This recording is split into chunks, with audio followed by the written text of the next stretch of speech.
Please stand for the Pledge of Allegiance. I pledge allegiance to the flag of the United States of America and to the republic for which it stands, one nation, under God, indivisible, with liberty and justice for all. Please be seated for a moment of silence. During this time, you should sit silently and think about the day.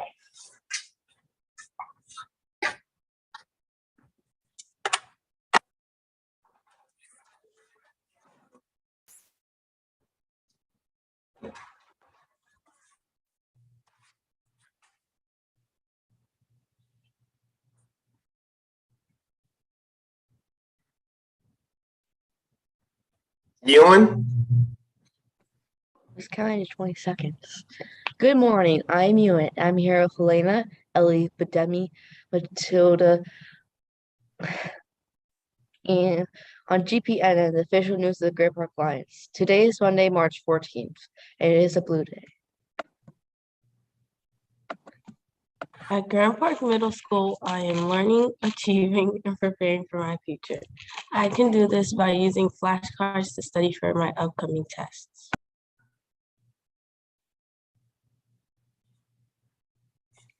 We have a award for Lyric Howard and Chastity King. Thank you both for being great managers for the basketball team. You both did an awesome job of being responsible and self-motivated, which made my job a little easier. I really appreciate you both. Mr. Brown? The weather for today is partly sunny, pleasant, with a temperature of 62 degrees. Expect the weather to be warm all week. It's Spirit Week at Grand Park. Today, everyone should be showing their school spirit by wearing their grade level colors. 6th grade, gray, 7th grade, white, and 8th grade, blue. Tomorrow is Twin Day. Come dressed as a twin with your BFFs. The NJHS Spring Food Drive is officially underway. Please bring in non-perishable items to help our community today through March 24th. Thank you very much to those who brought in items for our food drive today. It's time for the Women's History March Madness bracket. This round includes the arrest of Susan B. Anthony for voting against Kathrine Switzer, who was the first woman to enter the Boston Marathon. About Susan B. Anthony's arrest for voting in Kansas.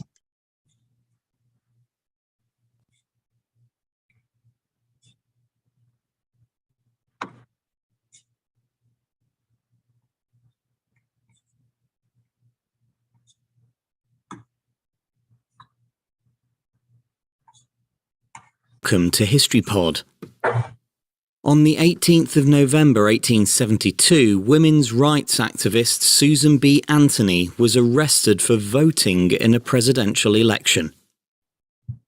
Anthony was a prominent women's rights advocate who had founded the National Woman's Suffrage Association in 1869 with fellow activist Elizabeth Cady Stanton. The 14th Amendment, which granted citizenship and equal civil and legal rights to African Americans and slaves, had been adopted the previous year and stated that no state shall make or enforce any law which shall abridge the privileges or immunities of citizens of the United States. On the 1st of November 1872, Anthony and her sisters visited a temporary voter registration office that had been set up in a barber shop in Rochester, New York. Election official Beverly W. Jones said that he couldn't register the women since the Constitution of the state of New York only gave the right of franchise to male citizens, but Anthony reminded him of the 14th Amendment. After consulting with a local lawyer, the officials eventually added the women's names to the register. By the time the polls opened 4 days later on the 5th of November, almost 50 other Rochester women had registered to vote in the presidential election. Although most of them were turned away at the ballot box, Anthony and 14 other women successfully cast their votes, despite it being illegal under federal law. On the 18th of November, Anthony was arrested and charged with voting unlawfully. She used her arrest as an opportunity to publicise the issue of women's suffrage and undertook a speaking tour of 29 towns before her trial the following June. After hearing the case, Justice Ward Hunt directed the jury to deliver a guilty verdict and sentenced Anthony to pay a $100 fine. She never paid it.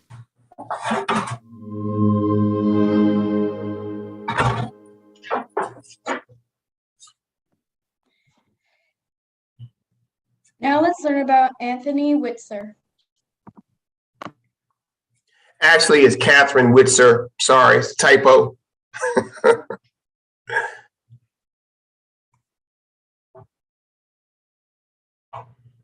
right, here we go. Having some issues.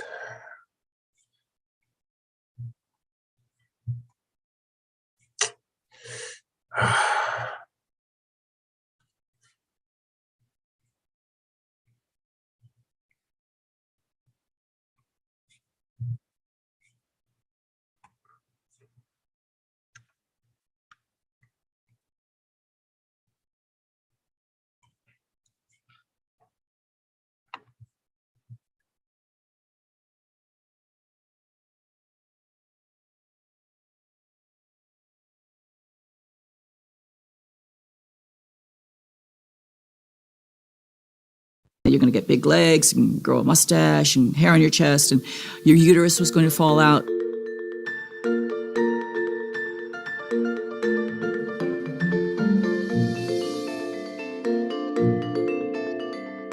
So I filled out the entry form.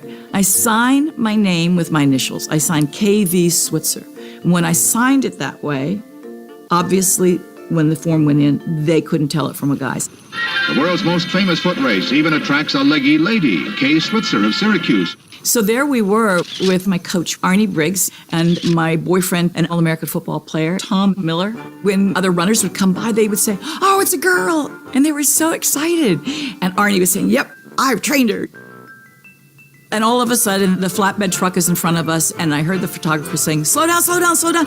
And they're taking pictures of us. On this truck was the race directors. One of them was a feisty character by the name of Jock Semple. He just stopped the bus, jumped off, and ran after me. Suddenly I turned and he just grabbed me and screamed at me, "Get the hell out of my race and give me those numbers." And then he started clawing at me, trying to rip my numbers off. And I was so surprised. And he had the fiercest face of any guy I'd ever seen, and out of control, really. I was terrified. And all of a sudden, my boyfriend, Big Tom, gave Jock the most incredible crossbody block and sent Jock flying. And all of this happened in front of the press truck. The journalists got very aggressive. "What are you trying to prove? You know, are you a suffragette? Are you a crusader?" Whatever that is, you know. And I said, "What? I'm just trying to run." They finally left. Then it got very quiet. Snow's coming down. Nobody's saying anything. And I turned to Arnie. And I said, "Arnie, you know, I've gotten you into a lot of mess here, I guess." But I said, "I don't know where you stand in this." But I said, "I'm going to finish this race on my hands and my knees if I have to, because nobody believes that I can do this." And suddenly I realized, you know, if I don't finish this race, then everybody's going to believe women can't do it and that they don't deserve to be here and that they're incapable. I've got to finish this race. I finished in 4 hours, 20 minutes. That race changed my life. It wasn't until about midnight when we were driving back from Boston to Syracuse University and we stopped on the thruway to get an ice cream and some coffee. Did we see the newspapers and the covered front and back of all the different editions with the pictures. I realized that now this was very, very important, and was going to change my life, and it was probably going to change women's sports.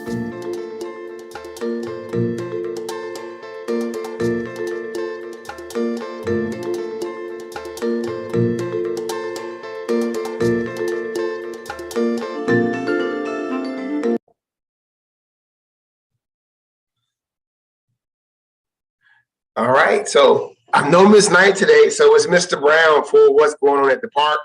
Welcome to the first day of the week. Check your email for the Women's History Month March Madness bracket form. It should hit your emails around 8:20. Today you're voting for either Catherine Switzer or Susan B. Anthony being arrested for voting. Also, Nature Bridge permission slips due tomorrow. Tomorrow is the last day.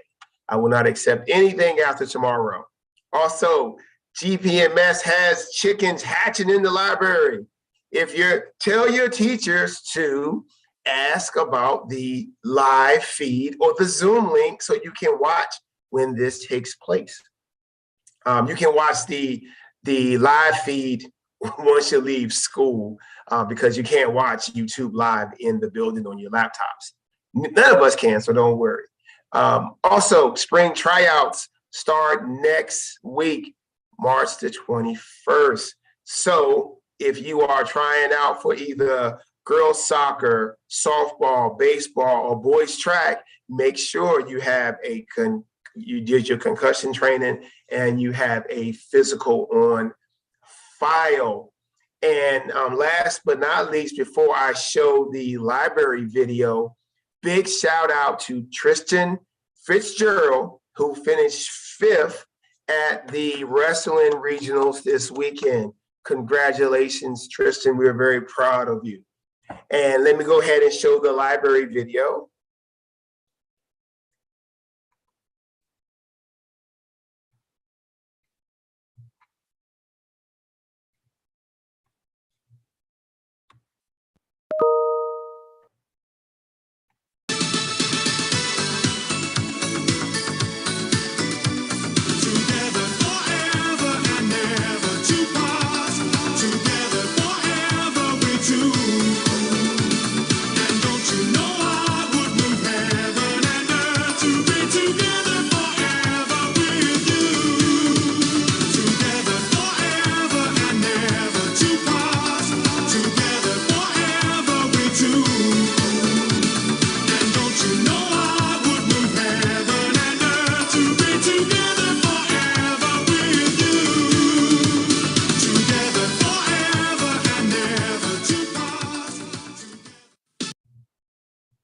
All right, Anchor One, tell us the fun fact of the day.